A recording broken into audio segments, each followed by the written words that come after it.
Thank you all for joining us today. We're going to have a luncheon panel discussion about conservative criminal justice reform. And my name is Vikrant Reddy. I'm a senior policy analyst at the Texas Public Policy Foundation, which is a think tank located down in Austin. I am really excited to be here today. I want to extend a personal thank you to Eric Erickson for holding this event in Fort Worth. This is my hometown. This is where I grew up. It's really neat to see an event like this hosted here in Fort Worth. And I'm joined here today by former State Representative Jerry Madden.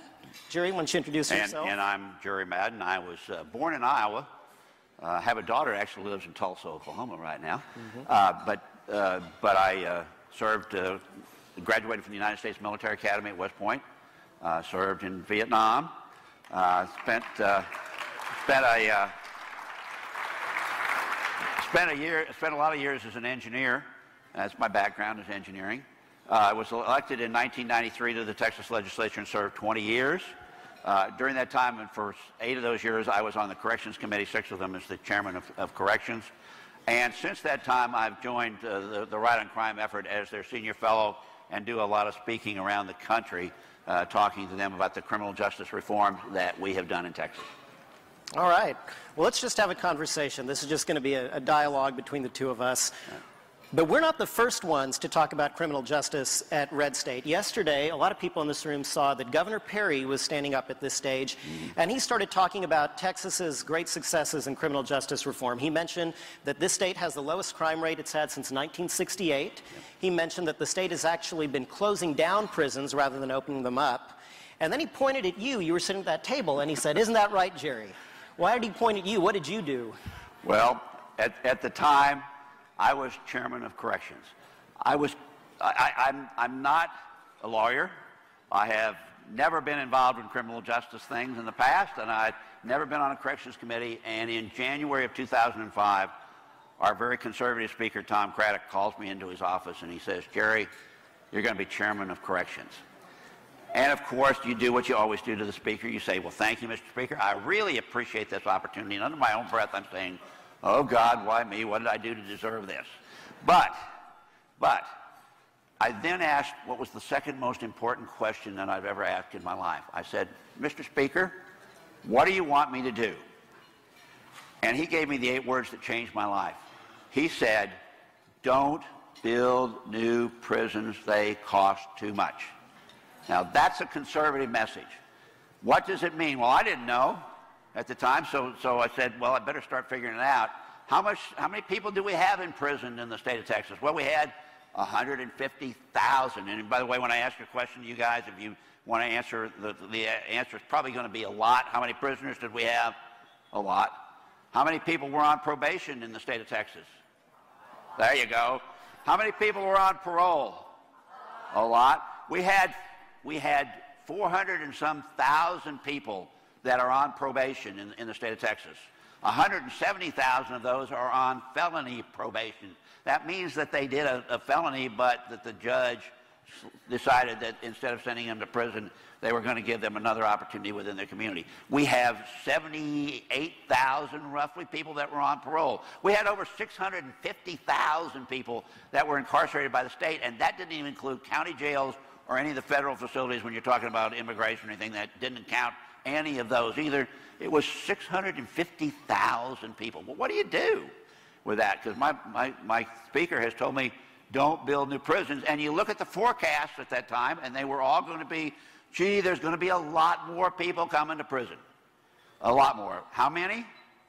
A lot. They said at the time it was going to be about 15,000. We got a forecast in January of 2007 that said it was going to be 17,700 more people coming to prisons. Well, in the legislature, we had to deal with a thing that we had, the William Wayne Justice had told us not to overcrowd prisons. We've been under federal control or judicial control of our prisons for quite some time, and we didn't want to go there. We'd just gotten out from under that. So the choice was not be for these 17,000 plus people coming in to stick them back and jam them more into these prisons. Just couldn't do that. So, here's a Texan, here's a conservative thinking, well, what do I do? Because I've been told, don't build any more of those things. I can't build any more of those building blocks called prisons. I can't expand them. What can I do? And you really had only two choices, guys. You had open the door and let them out, or you had a way to figure out slowing them down coming in. Well, which one do you think of those is not going to work in Texas? Open the door and let them out. That was not a conservative approach to doing criminal justice. So we started looking at, well, how do they get to prison? How do people get there? And we had a lot of good people that came in and told us some great ideas, but we found out that there were quite a few thousand who got there because of what they call technical revocations of probation. That means they didn't show up, or they were, high on drugs when they showed up, or they got the probation officers mad at them for a lot of reasons. There were technical revocations with 13,000 of them. Now, that doesn't mean they're all good guys, but that was not additional crime. That was not a new crime that sent them in. That was just they didn't show up for what they were supposed to be doing, or they didn't, do what the probation department said they were supposed to do. So we started looking at probation. And I went across, I tried to figure out, well, who in the legislature knew anything about it? Right. And the answer was, no, it's not a lot. It's a few, a very few knew anything about it. That was not the specialties. If you notice, there's probably nobody other than Governor Perry who's come up here and talked about criminal justice stuff, because it was not, something that legislators love. It was not their favorite subject. It was one of those things they didn't demand that they be on that committee. So, right. But it's important. Why is it important? Because it's the third largest part of our budget. Third largest. After welfare and public education, it's the third largest part of our budget, and I subsequently found out it's probably the third largest part of almost every state budget out there. It's ahead of transportation. It's ahead of a lot of things. It's ahead of higher education in the way of spending. And you spend a lot of money on it. So I said, well, who else knows about it? And I found out from my Senate colleagues that there was a moderate Democrat. I won't call him a liberal. I call him a liberal lots of places. He really isn't. He's a moderate Democrat, which is just about as bad. But I found a friend over there who knew something about it, and his name was John Whitmire. And when we got together and started talking about, well, what do we do to meet my mission that I had? Because remember, West Pointer has a mission now. It's not to build new prisons. How do we do that? That he actually had a lot of ideas that we started to look at. All right? And by the way, he passed something that's way too liberal out of the Senate. We did that in the Texas Senate. And sent it over to our Texas House, and I told him right off the bat that some of those things weren't going to work, and we changed them and modified them. And we did that on probation the first year that we were there, because the probation people came to us with some wonderful ideas, good stuff like specialty courts and doing additional money for probation. Surprisingly, any agency comes to you and tells you. What is a specialty court? You just use that phrase. Specialty courts usually are those that deal with special issues. They be drug courts. We have a prostitution court in Dallas. We have mental health courts in the state. We have veterans courts in the state. And as they keep dreaming, they'll probably dream up some more, but that's the main ones. But we have a lot of drug courts because we have a lot of people who are in the criminal justice system because of drugs. So that's got us started. We started looking at that, and the governor vetoed that bill. Governor Perry vetoed the bill. And as I tell everybody, it was the best thing that ever happened to us, because we started then looking at the whole system that we had in the criminal justice and correction, particularly correction system. We didn't really look that much at the criminal justice side of it. We looked at the correction side of it and said, well, where do we break this cycle so that I can do something that says I'm slowing them down without endangering public safety? Because that was number one on our agenda, was we're not going to endanger public safety in anything we do. We're going to keep the public safe. How do we do that? We figured out that there are two types of people in prison. There were the ones we were afraid of and the ones we're mad at. Right? And there's about, of that 150,000 people we had in the Texas prisons, probably 70 to 95,000 of those were those we would be, quote, afraid of. And 50, 60,000 of them were the ones you'd call mad at. They're the ones that are stupid, that do really dumb things. They're the ones that use drugs or had certain drugs on them that, they just got themselves involved in stuff that, they did dumb decisions in their life. And so we did that. If you look at the probation side, the ones on probation, there's a lot more of the stupid and dumb And they don't put people that we're really afraid of very often on probation. And the ones that are on parole, those are the ones who are nearing their end of the sentence, and at least the state parole board has thought that they're at least should be eligible for release and being watched. So we had those kinds of people. We started looking at, well, where do we break the cycle? And we decided somewhere along the line, I put together, I had think tanks coming in that started talking to us in Texas. Like the Texas Public Policy Foundation? Texas Public Policy Foundation, who I was just going to lead to, since one of your lovely leaders out here. She is. Brooke Rollins is here. And they started coming in with this young man named Mark Levin, who was there. He was their only criminal justice guy at the time. And comes in and had a bunch of ideas. And we had a more liberal think tank. But what I found out is when they started talking, if you threw out the extremes, there was 80% of the stuff they were saying was the same. It was identical. It was, do this is smart. So we started looking at, well, can we do smart things that will in fact be well received by conservatives, liberals, libertarians, moderates, whatever it would be. It would be well received by different groups. And we decided that, yeah, they would. So we put them in the room working on this probation bill that the governor had vetoed, because it had ideas in it that were good. It had specialty courts in it. It had additional funding ideas for probation departments. It had, shortening some times for some people on probation that had never done anything wrong on probation, and we were looking at them and how to monitor them. We had technology things that we're dealing with, so it had some good ideas in it. So we put them doing that. I had some other longtime staffers who've been around, both conservatives and liberals and moderate staffers, who knew at least the programs we had. Because one of the things that I'm about is saying, I want a program that works. Forget this funding of things that don't work. We do too much of that in government. All right? But we wanted to say, if there are programs that are working that reduce recidivism so that people don't come back to prison, or keep people from coming to prison so we don't fund them, all right? By the way, how much does it cost to fund a person in prison every day? A lot. There you go. How about $50 a day? That's what we spend. And by the way, we're cheap. There are a lot of states that spend a lot more than we do. All right? We're cheap. $20,000 a year for every person you send to prison in the state of Texas. All right? And you had those that were afraid of, yeah, I'll spend that $20,000 any year, any day, for the rapists and the murderers and the armed robbers and those. But, for somebody who had a small amount of a drug or did some other third-time DWIs, for example. I hate DWI guys because they're random killers, except if you break their habit and they're no longer drinking, then I'm not afraid of them. Okay? I'm afraid of drunk drivers who are driving on the highways because they're random killers. But if somebody's not drinking and has been off it for years, okay, they may be even sitting in this room today. They may be people who've had that problem in their life or had drug problems in their life. And how do you allow it so that they can, in fact, get what we would, as Christians, would call redemption?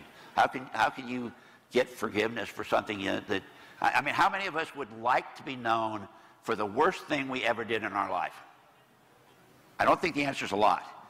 I think it's a lot. Very few of us would like to be known for the worst things we've ever done. But a lot of the people, that's what happened to them. The worst thing they ever did got them caught and got them sent into our prison system. So that got us started. And in 2007, when we started the big work, we had this forecast of 17,700 more prisoners. We had, by that time, developed alternatives that said, if you treat drug addicts, and if you provide intermediate sanctions for parole and probation officers, and if you expand the use of specialty courts, and if you treat the mentally ill and give them treatment early in their system, even when they come into the correction system in the counties, if you give them money so that they will treat them and it doesn't get worse, that works, that it does work, that the numbers clearly indicated, because we went back and we started using research-based, data-driven approaches, numbers, to this engineer that said, all right, this is going to work. All right? So we did that in 2007. We came up with this. The proposal I had was for 17,700 people. John Whitmire and I walked into Governor Perry's office at the start of that session, and we told him what we had. And to Governor Perry's credit, He said, go ahead, we'll look at what you got, because our projection said if we do what we're looking to do, we will not have 17,700 more prisoners show up in Texas. We will have a steady, maybe even a lowering prison population, and we would not make it any less safe, because we're keeping the bad guys. We're just making sure that we treat drug addicts so that maybe they're no longer going to be a drug addict. If you can increase the probability that they stop using drugs, or that they stop using alcohol, or that they stay on their medicines as a mental health person, that those things do actually work, that the numbers clearly indicated that that could work. We trusted and put those into the legislative thing. He said, all right, you got a chance. If you bungle it, we'll be back next time, next session, and we'll fix you up and fix what you did, but we're going to give you the shot. So we went and did those things in the budget. What are the results? The great thing are the results. All right? As Governor Perry pointed out, our crime rate has continued to drop. Dropped dramatically, more dramatically than most states in what we've done. And that's good, guys. We're safer. It's not that you're going to ever be totally safe. We lose liberty when you make everybody totally safe. You can't do that. But you can make everybody safer. We're safer. What has happened in the number of prisoners? We had to build 6,000 prison beds, guys. When we built the intermediate sanctions and the substance abuse treatment beds, we put in 6,000 new beds into the Texas prison system. I violated the charge that my speaker gave me of don't build new prisons. We put out 6,000 new beds for short-term utilization, because our district attorneys and our prosecutors and our defense attorneys had come to us and said, you know, we got a lot of people that need treatment, really do, and that they should get it.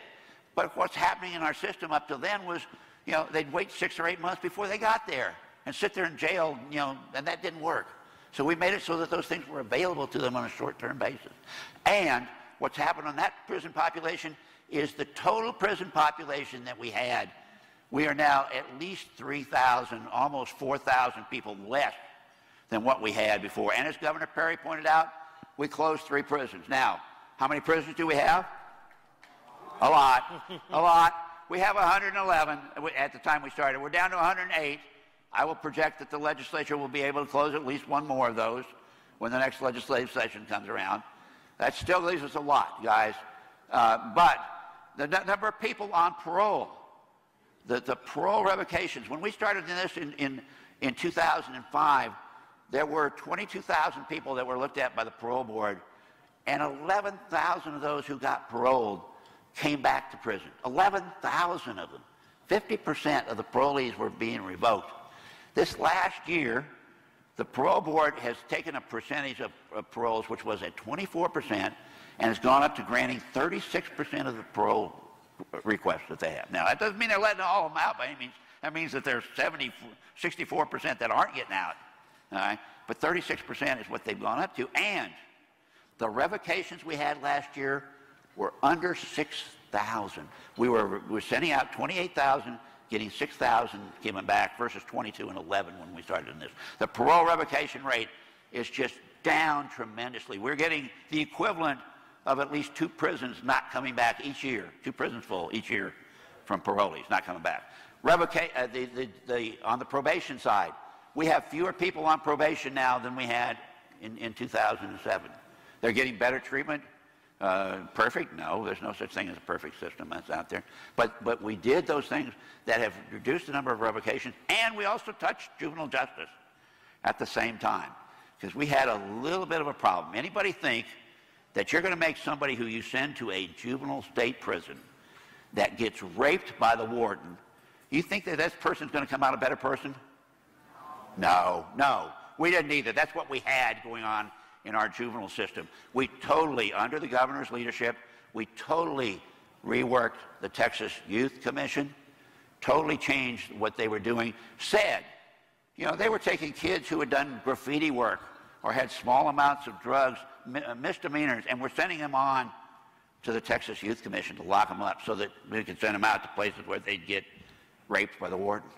We didn't think that was a good idea. We took out all the misdemeanors and said to the counties, you keep the people in your community that are there for these lower level offenses. We'll take the bad guys, We'll take the rapists and the sex offenders and the murderers, and we still got some of them. But we took the juvenile population from 4,600 down to last month it was 1,200 kids that we had locked up. 1,200, okay? That's what we did. And we took and closed 6 juvenile facilities. And we saved over $100 million a year to the state taxpayers by doing that. That's the kind of stuff that we learned at that time in Texas we could do. Now I've answered that question of that's what we did. Well, and the results are just absolutely beyond our wildest expectations. But Jerry, let's take a step back. You talk about these amazing policies, but good policies have to be rooted in fundamental principles. So what conservative, limited government principles were involved in all of this work? Well, we went and looked specifically. Obviously, one of the things when the speaker tells me the prisons, they don't build new prisons, they cost too much. That's a conservative principle of government. What we did is we put the correctional system under the same scrutiny as we as conservatives would put every other system under. You know, we look at education. We should do a lot of things in education that we haven't done, that our scrutiny has led us to the point where we haven't finished those. We looked at things in transportation that we want. We want effective and efficient things that are done right and done that are actually principles that our government should do. I think there's no one in this audience that wouldn't say that housing dangerous criminals is an official function of government. We have to do that. So we wanted to make sure we had them in there. But on the other hand, we wanted to look at that population and say, is there a difference that can be made with some of the others so that they, will in fact become not tax burdens on you at $20,000 a year, but working taxpayers going back into their community. What happens when we take a father out of a family and send him to jail? Okay, and let's not say what he did. That doesn't matter there. What we automatically do probably to that family is put them in poverty. And guess what that puts you in? It puts you into your poverty systems with additional expenditures. If we could do things, there are some of these guys and gals that don't do things that are to the level of things that we say we're afraid of, or we're just mad at him, you did something really stupid, okay? That in fact, if we can change them and keep them in the community as taxpayers, as those who will in fact work in their community and be good parents to their family. I mean, how many broken families do we have? And we break them in some cases by sending them, into the criminal justice system, where, it's just spending money that we shouldn't be doing. So it's basically a core set of conservative principles that deal with liberty and also deal with expenditures and deal with how we handle the budget, how we should run a government. Sure. Well, I think the point you make about family breakdown and breakdown in neighborhoods is real important. The fiscal case is kind of obvious. They cost so much money, but groups like Prison Fellowship and Chuck Colson, they've been so prescient about explaining how communities and families just deteriorate whenever you put people in prison. Now, some people belong there. You and I both know that. Yep. But when you've got low-level, nonviolent offenders who are being locked up for years and years and years, yep, you've just set that family on an awful track. You have definitely done that. Yeah, absolutely. There's no doubt. But so we got going, and what's happened since that time, I think it's important we point out, is the major step that happened off of what we did is that Texas Public Policy Foundation started looking at, what we'd done, and they were getting calls from all over the country saying, well, Texas did these things, and you're talking about all these things that Texas did. What else can you do? What different things can we do? And that's what's led to this movement, which we now call Right on Crime, and setting it up so that, in fact, we're going national and telling all of the states and the federal government what we did at Texas and how they can become involved and how they can, in fact, do the same things. We put out a statement of principles. It's, in fact, in everybody's packet. They can find it. And if you'll notice on there, we have signatories. People who agree with what we've said in that, because our principles, the major four, deal with how do we deal with victims of crime and making sure we have wise utilization of our money and doing smart public policies.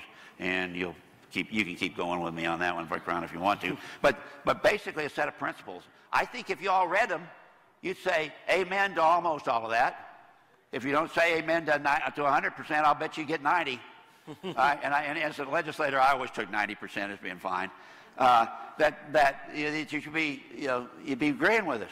It says these are smart things to do. We as conservatives ought to be doing that. Well, who do we have as signatures? Yeah, let's talk about. You want to list a few of them? Well, I mean, we've got Newt Gingrich, we've got Grover Norquist, we've got Ed Meese, J.C. Watts. We have. I mean, these How are. about Eric Erickson? Eric Erickson, of course, is one of our most recent ones. Yeah, right here at RedState. How about Ken Cuccinelli? Ken Cuccinelli, who spoke yesterday, is a signatory to the Statement of Principles. These are people that no human being could possibly call soft on crime. Absolutely It's just insane to call Ed Meese soft on crime, for goodness sake. I don't think anybody called Ken Cuccinelli soft on crime. I don't think anybody would say that about Ken Cuccinelli. There's no doubt. We're not. It's not. It's not a thing that says soft. It says smart. What utilization of our ideas and our funds in a smart way, and saying that same thing to other state legislators, because we've then gone around to talk around the state. And Vikrant said, well, just tell your travel schedule from the last year or so as to where we've been and where we've done stuff. But I think we ought to say that there are states who have done similar things to what we did in Texas. One of those is Georgia. Georgia passed major criminal justice reform in their system. Right? When I mention a state, stand up. Because Georgia did it. Jay Neal was a great friend of mine and the legislator who did that. And you've got some great senators who have also worked on that. But they brought in, I think they've had 7 different bills in adult and juvenile corrections. You know what, guys? In all but one of those bills, they passed the legislature doing major reform in their system unanimously. How many of you think that there are unanimous votes on anything in state legislatures? Well, they might be to adjourn or something like that, but that's about where you get unanimity from. They've done that. Alaska, I know there's nobody here from Alaska, right? All right, good. Alaska just passed major reform this last year that they did, and they did it unanimously in their legislature. In fact, on the House floor, they had representatives fighting over who would be the author of the bill. Okay? What other states have done stuff? Well, you heard from the governor of South Carolina. South Carolina is a major leader in what we've done in criminal justice reforms in the states. North Carolina is another. In North Carolina, we started out dealing with a Democratic legislator who was the starting point with their reform. And somewhere along the line, and about a year later, the legislature changed hands from Democratic to Republican hands. And yet, we continued that same approach, but with a different sponsor for the bill, a very conservative Republican friend of mine, who also passed the major legislation in North Carolina with a substantial majority. I don't think he got a complete unanimous vote, but he got very close. We've had other states that have done stuff. Just recently, Mississippi passed major criminal justice reform. With the help of their governor and with the calls from Governor Perry to their governor telling him what great work these items do in changing your budgets, Governor, so that you have more funds available to do something else, whether that be tax reductions or transportation or whatever your colleagues and your friends in the legislature would think to do with the money, but you have more, that you don't spend it on corrections. Their bill, they indicated, would save $270-some million, I think was the figure, over the next few years. We saved, Texas's savings, in the 2 years we did it, was $2 billion. Figure this, building prisons to hold 17,700 prisoners would have taken at least 8 prisons at basically $200 to $250 million each, and would have cost $40 million a year to run. That's what it cost in Texas. We kept from doing that. We saved our taxpayers the largest amount by any amount of any state, but of course Texas is the largest, and we expect to be #1 on just about everything we do, and we were definitely on this, okay? So we did the work very, very well on that, but other states have done stuff. Kentucky, Ohio's done some sweeping reforms.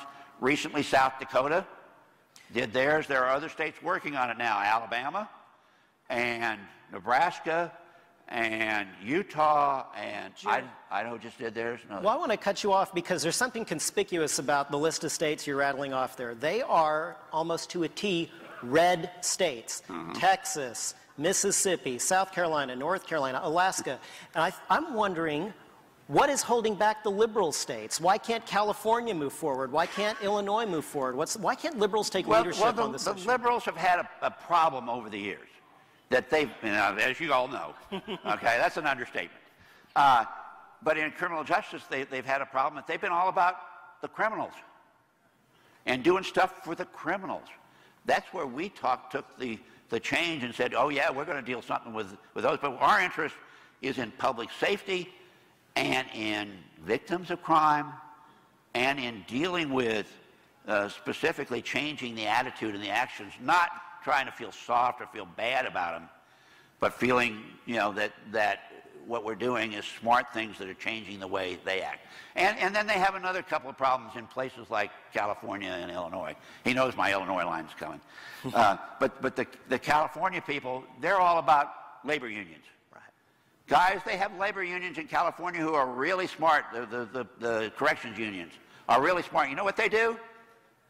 They donate money to both sides, or they donate to who they're pretty sure is going to be the winning candidate. There are conservatives, probably friends, probably Tea Party people, who probably in California have received funding from the prison unions. Guys, that's one of the biggest problems that fortunately in Texas, we have some great workers in the prisons, but we don't have strong unions that are there. We can do a lot of stuff because of that. And some of the states have to deal with what they have there. The other thing is in Illinois, they have a large population of former governors that are incarcerated in the state. And they have to provide good facilities for their former governors. And also they're a very liberal state that thinks that they can tax all their way out of things, and so that they're just about raising taxes. Ours was about how do we smartly use the taxpayers' money in such a way that we don't waste it, but that we in fact use it in an intelligent way to smartly do the things in the correction side. And that's what we did. Well, there's a question I think hovering over this entire conversation. Okay. It's drugs. Yep. What is the difference between drug legalization and drug decriminalization? And why don't you explain Right on Crime's position on those issues? Right on Crime has a simple position. We don't take a position on either decriminalization and or legalization. I personally don't favor legalization, and on the decriminalization side, I'm not for decriminalization, but I am for looking at smart sentencing. For example, we had stuff we were looking on in Louisiana where on their third time possession of small amounts of marijuana, small amounts, third time, that they could be sent for 20 years to prison. How many of you think we ought to spend $400,000 because somebody has a small amount of marijuana on them? Because that's what a 20-year sentence would cost in Texas. We didn't think that was smart. But the great thing about Texas is we didn't touch sentencing. So if somebody says to you, well, this is all about reducing sentences, it's not. We didn't change a single sentence except I did one in the juvenile bill. I made it a higher crime if somebody raped a kid in a state facility. Okay?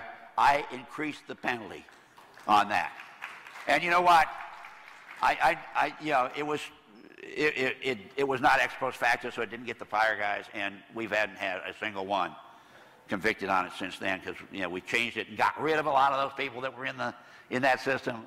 By cutting back the 6 facilities, we saved a whole lot of money, and we have a lot fewer people working in that, and they're wonderful people that we have dealing with those in the communities most of the time.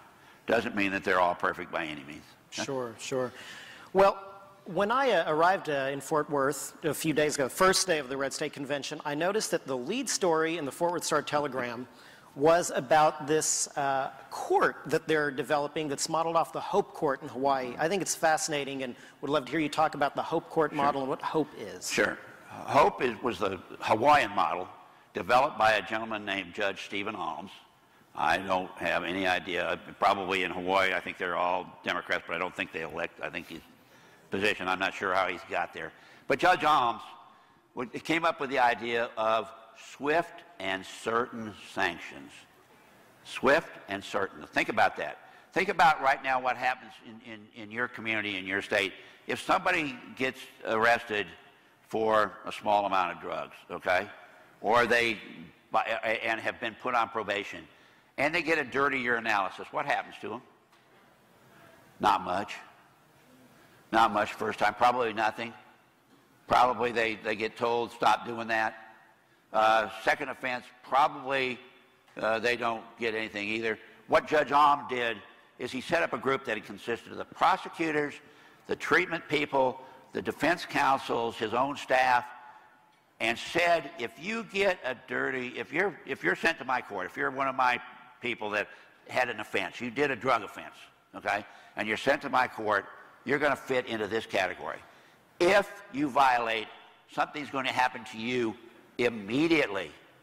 You come in today and you have a dirty urinalysis, you're going to jail today, tonight. Forget your plans for tonight. You're going to spend 24 hours in jail. Right? You do it a second time, guys, you're going to be there a week. You do it a third time, you'll be there a month. What has happened with Judge Alm's court?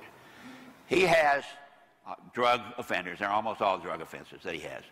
50% of them, he has a pretty good sized group, by the way, each time. 50% of them don't ever violate one time. They don't ever miss an appointment. They don't have a dirty urinalysis. They don't do any other violations. They don't do another crime. They're clean. 50% of them. And these are druggies, all right? Of those that get the first time, he whaps them the first time. You walk in, and Vikrant's been doing something he shouldn't have been doing, and I whap him behind bars for 24 hours or overnight. He can't go home. You know how many of them violate the second time? Only 50% of those that did it the first time. He's down to 25% who have violated more than once. Of those that violate the second time, 25% or 50% of them don't violate the third. And he drives it in that 50% thing down to about 1.5%, 1.25%, 2%, somewhere in that range, of people who are the habitual addicts. The rest of them he breaks. He breaks their habit. That's what you really want to do, okay, is you want to break the habit. And so that's how the Hope Court works that way. They've expanded now so that they're doing similar courts around the nation, like here in Fort Worth. What's notable to me about everything you've been saying is that, in my mind, this sounds tough on crime. You know, I think if you take somebody and say, go sit in this box, watch TV and hang out, that's not really tough on crime. We were led for decades to think that's tough. What's tough is telling people, you're getting locked up immediately. If you have a drug problem, you're getting treatment. Yeah. If you have victims, you're paying restitution to them. You're going to earn for your family. That is tough on crime to me. Well, and we also found people who come into the system who said, send me to jail. I want to spend my time. I don't want to go through probation. I don't want to go through any of these drug treatment programs. I don't want to do that. Yeah. That's some things, guys, we got to stop. We got to say to them, it's for our benefit as a community. We will be better off if you have a drug treatment program which keeps you from coming back. That's tough on you, but it's the right thing for us, the community, to have to cut down crime, because that's where we've driven it. We're cutting down on the number of people that are doing additional crimes at second, third, fourth time around. Yeah, Newt Gingrich wrote something once where he said, if 50% of the government's bridges collapsed after they were built, we would say that the government's bridge building program has failed. Well, if 50% of the offenders who are being released in certain states are just reoffending, that government program has failed. That's absolutely what we're saying around the country. And we're saying that to the federal system, by the way, too, guys. And they need to hear the same lesson. Sure. Well, you know, the way that the laboratories of democracy are supposed to work is that we should learn from one another. Right. The federal government should be learning from the things we've done here in Texas and that have happened in Georgia and places like that. Well, the good part of it is, if you look up there, there are legislators. Mike Lee is one that's presented ideas. Rand Paul has. John Cornyn has the major legislation that are dealing with how we did things in Texas and specifically trying to put them into the federal law when it deals with programmatic utilization, with reducing recidivism, with handling the mentally ill, that they're trying to do the same things too, because we spend a lot of money on a federal system. They got 218,000 prisoners. Texas has 150,000. We're the system that's closest in size to the federals. So we give them pretty good idea of what they can do if they try, because their numbers, and they're building prisons like going out of style, and they're continuing to grow a prison population whereas we've stopped growing it and, in fact, are reducing it. You know, speaking of these people at the federal level who are doing such great work, I think last week Paul Ryan released this extraordinary anti-poverty plan. Chapter 4 of that plan is all about criminal justice reform. Yes. It's about reentry. It's about getting substance abuse treatment for people. It's really worth reading. There are many conservative legislators in the House and, of course, in the Senate that are both moving toward that direction. It's one of those things that there are, by the way, a lot of liberal sign-ons, people that have signed on with them. There are some that are trying to force to do things that they shouldn't be doing. For example, okay, in the federal system, we should be doing all of these changes that the federals are doing by changes in the Congress and by passing laws in the Congress, not by presidential edict. You shouldn't be doing that. Some of the things he's talking about doing should not be done. We should not change releases and mechanisms of release unless the legislature says to do that. That's what we told Governor Perry to do, some of those things. And to his credit, he's done some of those things most of those things. In fact, you got to have good implementation. And to the credit of the state government of Texas, they did a wonderful job of implementing the programmatic things that we needed. Well, before we go to Q&A, let's leave everybody with an action item. What can the people in this room do when they leave today to further progress in criminal justice reform? Well, I think they should talk to their legislators and tell them to go look at the recommendations that Right on Crime and others, but particularly Right on Crime, have made on things that are smart in looking at things like overcriminalization and looking at things like sentencing and sentencing changes that might be smart. Let them look at it. Tell them to go talk about it. It is now a subject that conservatives can talk about and can intelligently talk about with anybody else that's out there. And in fact, there are good ideas that conservatives have on the issue. So I think they ought to go tell their people to start looking particularly at Right on Crime and its great work. Oh, sure. And, you know, I think Grover Norquist always says when he talks about these issues, not only that conservatives can lead, but they have to lead, because the liberals have just abandoned all credibility on the issue. The way they've talked about it for 30 years, as you pointed out, the way they've ignored victims and focused more on offenders has just damaged their credibility deeply. We're kind of obligated to take up the issue. They have had the real problems in the last 3 years as we've moved this issue forward. And they've been basically in the Me Too attitude of, well, you know, they will agree with most of they're doing. They want to go a lot farther than we want and would do, and we should not go there. But we should continue the smart process of what we're doing. Right. Well, we could turn to Q&A now. About 5 minutes ago, somebody gestured to me that it's question time, so I say we just dig right into it. Sure. Yes, thank you. That was very interesting. Given that most of the judges are old men like you and me, I would like your opinion on what how successful a program of teen courts have been, and how widely they are used in Texas and other states. They're used fairly substantially in various areas. How successful? I've never looked at. I don't think I've ever seen numbers on teen courts and on what recidivism or what numbers come back. I've heard good reports about them. I have a JP in Collin County named John Payton who's done a remarkably good job with his teen court over the years, but I don't know. And so that's a great question that we need to find out. It is. You know, I was a teen court attorney here in Fort Worth when I was at Fossil Ridge High School about 15 years ago. I don't know if you knew that. It was a good experience for me. I don't know about He's the attorney. For the offenders. Yeah. Eric, can we take one more question? Absolutely. Okay, great.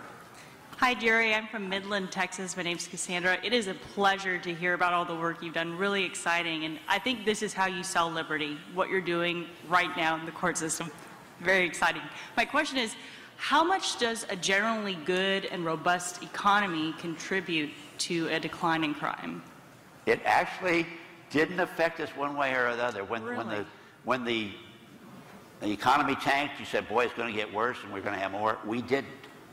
Now, whether it was our programs that were doing it and kept that from happening, or whether it was other changes that were out there in the society, I think it's a combination of all of them. I mean, we're keeping the really bad guys for a long time, and we should do that. And maybe that's a play on it. There's a lot of things going on. I asked the question, what's causing the crime rate to continue to drop all the time?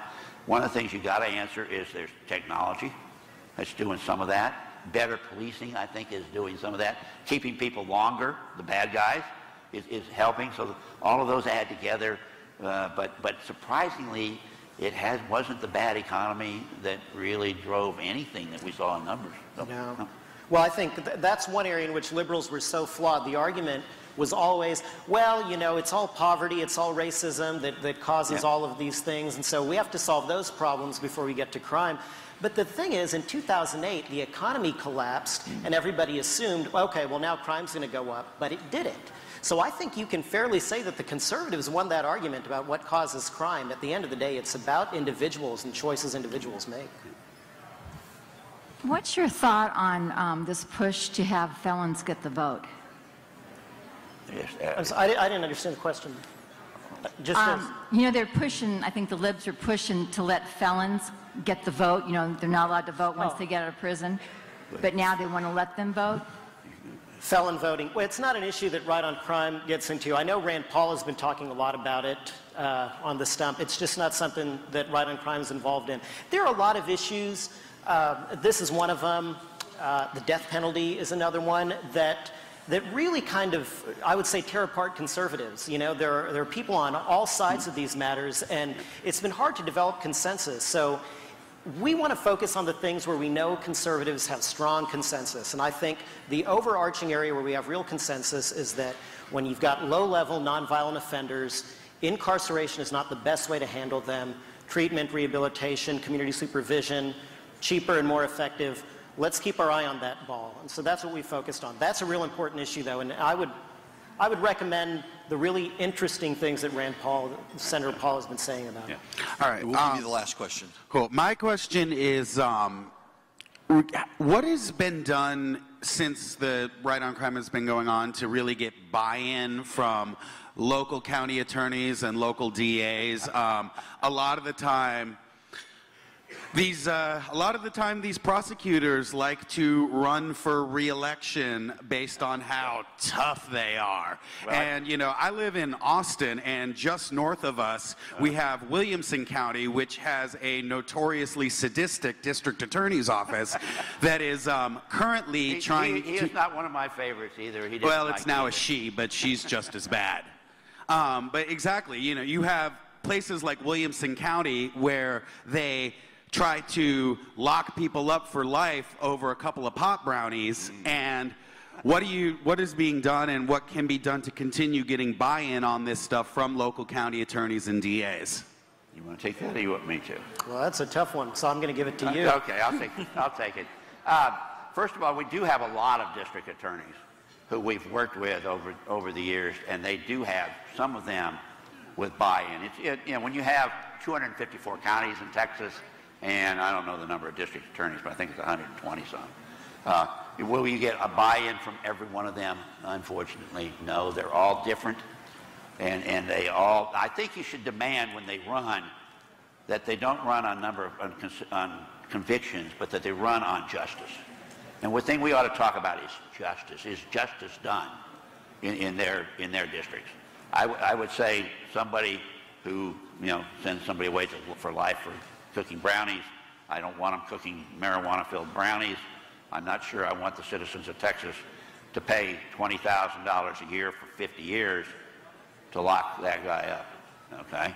I think that there are changes that you should do in him and change the way he's thinking so that doesn't happen. So can you work with the DAs? We do have a lot of DAs around the country who do come in and help. We have some, as we have some attorney generals and former attorney generals who have signed on. As we talk about Ken Cuccinelli, and we have Hal Stratton out of New Mexico as one of our signatories.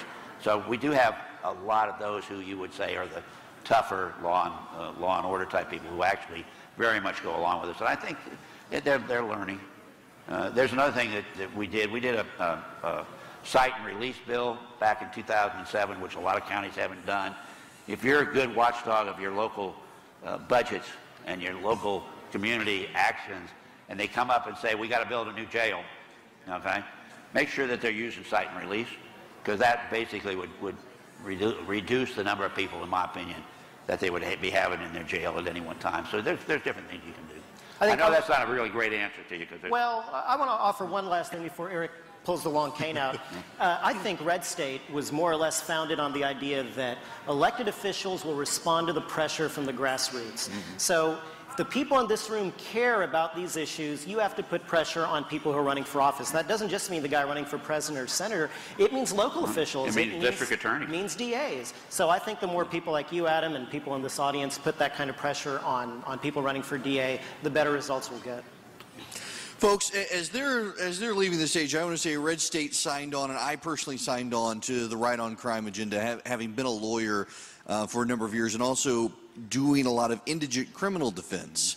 I was astounded as one of those hard on crime, lock them all the way people, just how absurd it is, the level of criminalization and business regulations and so many things that shouldn't put people away for years in jail. And frankly, in a lot of cases, people who very much need help, who instead of getting help are being thrown in jail forever. I encourage you to get involved and understand what Right on Crime is about, because you know, conservatives can take a tough stance on crime, but why are we putting good Americans away and ruining lives for things that you and we'd scratch our head over and say, this is just dumb. So. Our overcriminalization is important to us, as Eric pointed out.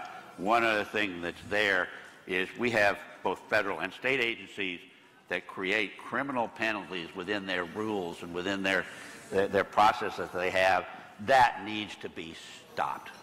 That is a bad thing to be doing. It should be the legislature, the Congress, that passes the criminal laws, not letting them lazily send that on to a state agency who then creates a crime that you probably won't even have the slightest idea is on the books. Right.